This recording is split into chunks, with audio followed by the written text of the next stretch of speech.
Hi there, I'm Lynn Parotti. I'm a Bahamian artist living and working in London, where I've been since 1994.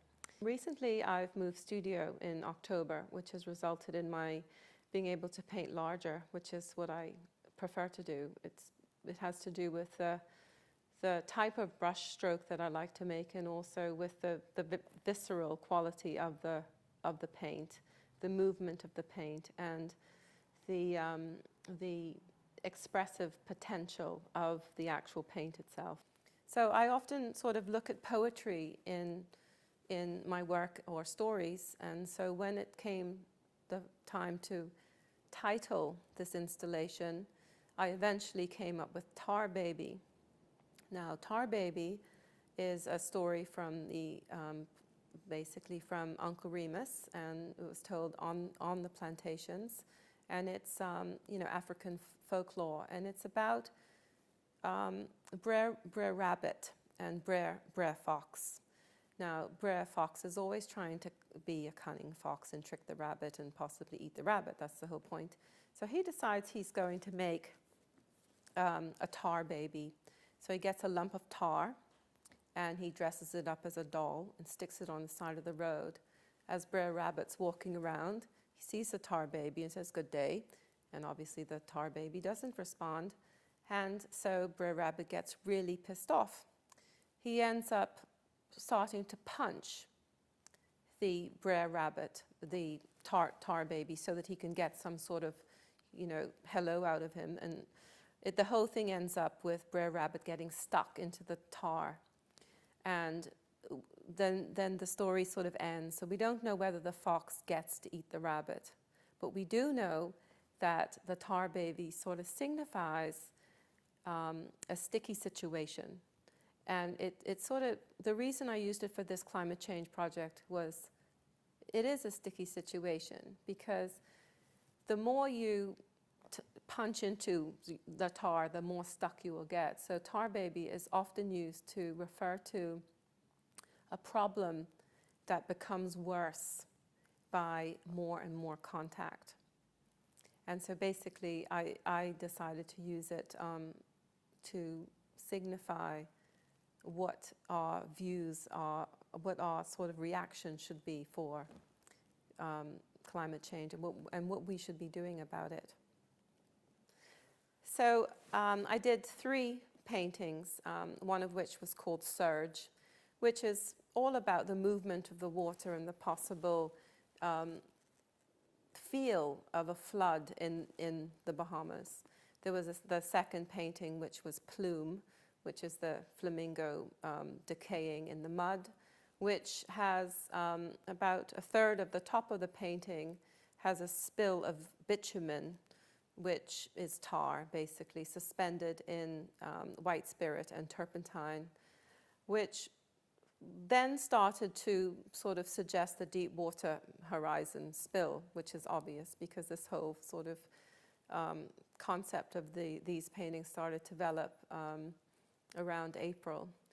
So, and then the third painting is Mangrovia, because I don't really believe art should push you down and leave you in the depth of angst. I like it when art, when plays, when music, when things which are passionate give you something back. So this sort of maybe something, not a solution, but some sort of ulterior, some sort of alternative to the doom and the gloom. So this Mangrovia is meant to be a beautiful painting, almost glass-like, with the pure visual look of the roots of the mangrove as they actually hold the coast together.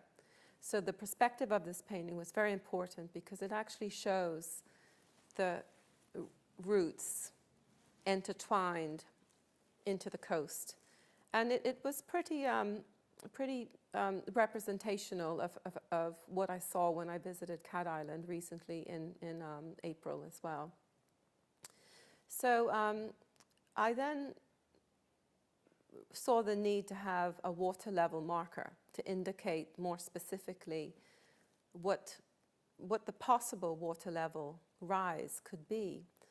So without really knowing what it was, I did loads of research and I looked at data from the Intergovernmental Panel on Climate Change, and I read briefly passages from a book called The Rising Sea by Orrin Pilkey from Duke University.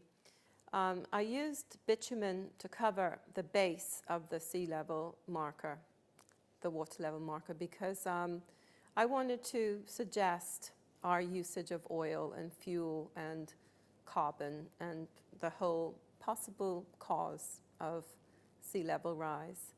And so I tried to use materials which were somehow indicative of the concept of the project.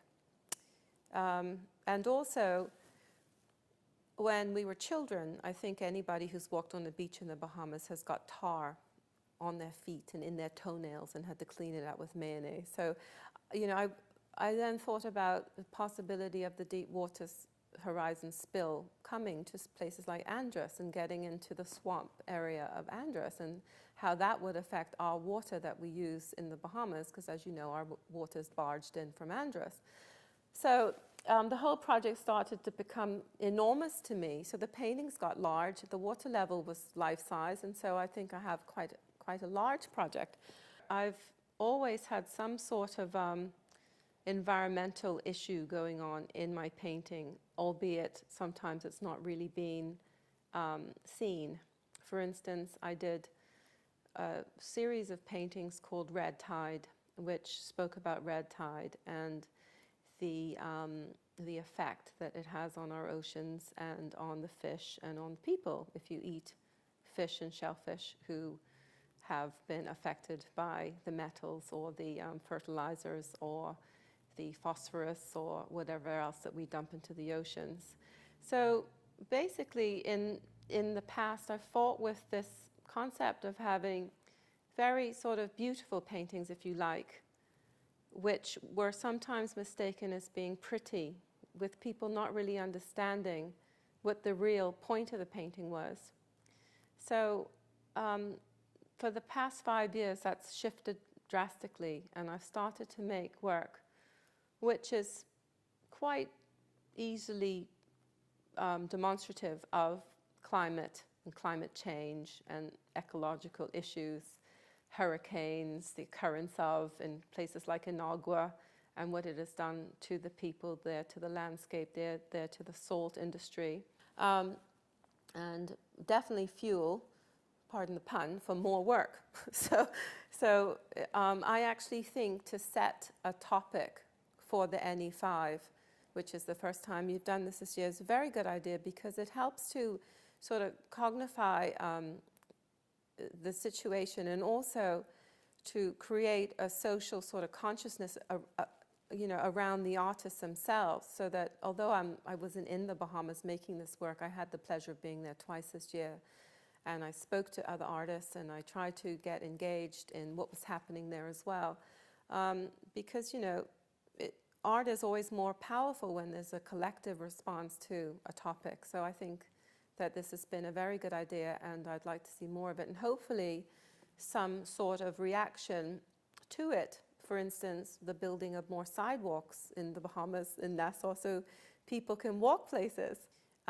You asked whether there was any sort of contradiction in this project, and I just thought of the biggest contradiction today, actually, when the work was collected by the shippers. And it's not going to be shipped via sea, because at the time it's going to come via plane.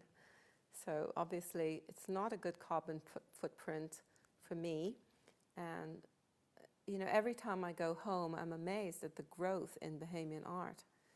And I'm very excited about it. The art which is being produced is really diverse, and yet it's very, very poignant, because you also have a very small art community, which I think, having been made to make a collective response to a topic, i.e. what is your carbon footprint, has probably, I haven't seen the work, but I've heard that all of the other work is really, really poignant. And I'm really excited about this. And it's, you know, it's Caribbean and it's rich because of the very nature of the people and the environment.